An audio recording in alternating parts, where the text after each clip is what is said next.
Kanalıma ve mutfağıma hoş geldiniz değerli takipçilerim ve izleyicilerim. Evet, bugün sizlerle birlikte kebap lezzetinde tavuk köftesi hazırlayacağız. Dilerseniz malzemelerimin sırası geldikçe sizlere tek tek sunayım. Evet, kabımın içinde 1,5 kilo tavuk kıymam var. Yarım kilo da kuyruk yağım var. Hemen bunu belirtmek istiyorum. Kesinlikle tavuk köftemizi hazırlarken kuyruk yağını muhakkak kullanın. Çünkü neden derseniz hem en büyük lezzetini kuyruk yağı veriyor köftemize, hem de köftemizin sertleşmesini önlüyor. Yani yumuşacık pamuk gibi bir köfte elde etmemizi sağlıyor arkadaşlar. Evet, dilerseniz diğer malzemelerimizi de ilave edelim. Burada böyle baharatlarım var. 1 yemek kaşığı toz biberim, 1 yemek kaşığı kekiğim var, 1 çay kaşığı kimyonum, 1 çay kaşığı da karabiberim var. Yarım yemek kaşığı da biber salçası ilave ediyorum. Sizler dilerseniz domates salçası da ilave edebilirsiniz. Evet, burada da bir tane büyük boy soğanım var. Bir tane de büyük boy kapya biberim var. Robotumun içine ilave edip küçük olacak şekilde iyice robotumdan geçirdim arkadaşlar. Biberimin ve soğanımın suyunu da sıktım arkadaşlar. Kesinlikle sulu kullanmıyoruz. Bunu da hemen belirtmiş olayım. Evet, şimdi dilerseniz yoğurma işlemimize başlayalım. Bu arada ben galeta unu, yumurta veya ekmek kırıntısı kullanmıyorum arkadaşlar köftemde. Bunu da hemen belirtmiş olayım. Evet, hemen bunu da belirtmek istiyorum arkadaşlar. Aklınızda soru işaretinin kalmaması için.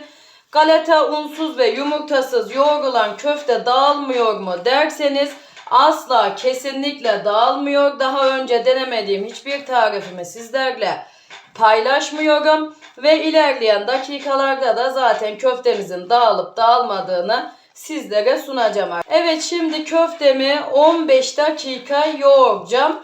Bunu da hemen belirtmek istiyorum. Çünkü köftemizi ne kadar güzel yoğurursak o kadar güzel dağılmayan köfte elde ederiz.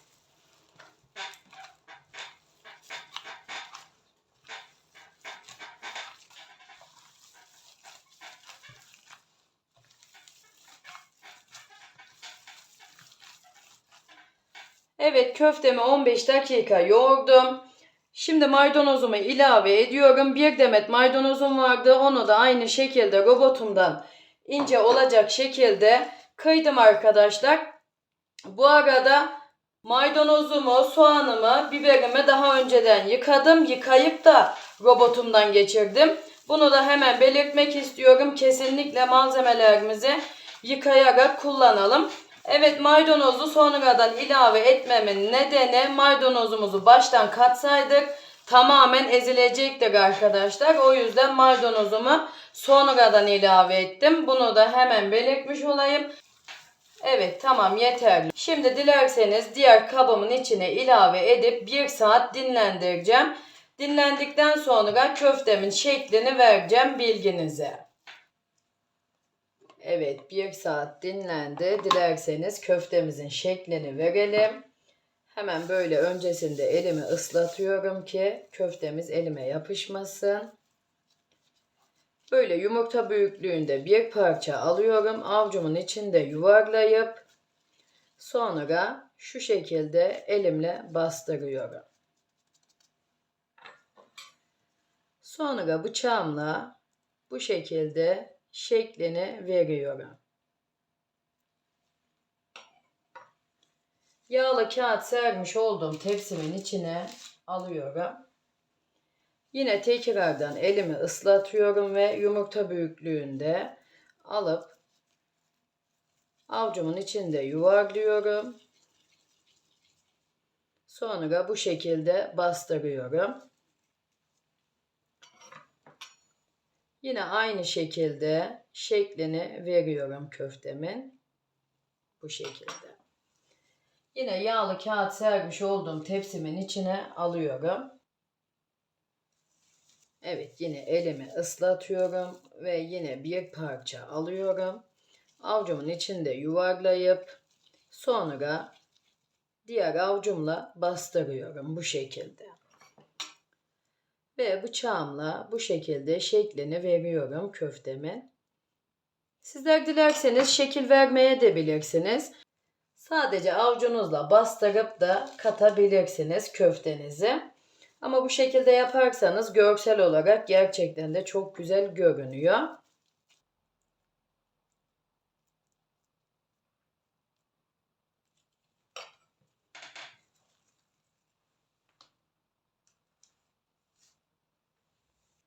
Evet, hepsini sizlere gösterdiğim gibi yapıp bitirdim. Bize fazla geleceği için ben böyle birazını da ağzı kapaklı köpük tabaklarımın içine ilave ettim. Derin dondurucuma kaldırmak için hemen böyle gördüğünüz gibi aralarına da poşet yerleştirdim ki hem fazla yer kaplamasın derin dondurucumuzda.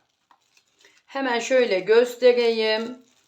Altındaki köftemizi kesinlikle şekli falan bozulmuyor. Üst üste kattığımızda da belki aklınızda soru işareti kalır. Acaba köftenin şekli bozuluyor mu diye. Gördüğünüz gibi asla bozulmuyor üst üste kattığımızda da. Evet, şimdi dilerseniz fırınımızı alt üst fan ayarlı 200 dereceye ayarlayacağım. Önceden 10 dakika ısındıktan sonra katıp köftelerimi pişireceğim. Her tarifimde olduğu gibi bu tarifimde de belirtmek istiyorum. Sizler kendi fırınınızın ayarına göre ayarlayıp pişirirseniz daha güzel sonuçlar alırsınız arkadaşlar. Bir de hemen bunu da belirtmek istiyorum. Baharatlarımı ilave ederken tuzun miktarını söylemeye unutmuşum. Hemen onu da belirtmek istiyorum. 1 yemek kaşığı da tuz ilave ettim. Bilginize. Evet, köftem pişti. Hemen böyle yakından göstereyim. Bakar mısınız? Yani o kadar güzel bir köfte tarifi oldu ki kesinlikle tavsiye edebileceğim, gönül rahatlığıyla yapabileceğiniz bir köfte tarifi oldu. Hemen böyle altını da göstereyim, üstünü de göstereyim. Her iki tarafı da nar gibi kızarana kadar pişti. Ben böyle ekmeğimin içine aldım. Çünkü benim çocuklarım yağlı ekmeği sevdiği için, yağının ekmeğe çıkmasını istediğim için bu şekilde yapmak istedim. Sizler dilerseniz servis tabağınıza alabilirsiniz. Bakar mısınız içine? Yani dışı çıtır, içi yumuşacık, sulu sulu bir köfte tarifi oldu. Evet, hemen böyle bir tane daha açıp sizlerin gözünün önünde köftemin içini göstermek istiyorum. Bakar mısınız? Yani gerçekten de şahane ötesi bir tarif oldu. Kendim yaptım diye söylemiyorum. Ve gördüğünüz gibi asla yoğururken köftemizi galeta unu, yumurta, ekmek kırıntısı da kullanmadık ve ona rağmen asla köftemiz dağılmadı. Sizlere ilerleyen dakikalarda göstereceğim demiştim.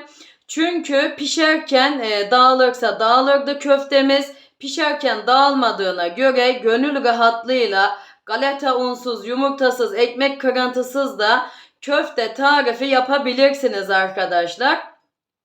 Ve kesinlikle bu tarifi kaçırmayın, kaydedin, her zaman yapabileceğiniz kurtarıcınız bir tavuk köfte tarifi oldu.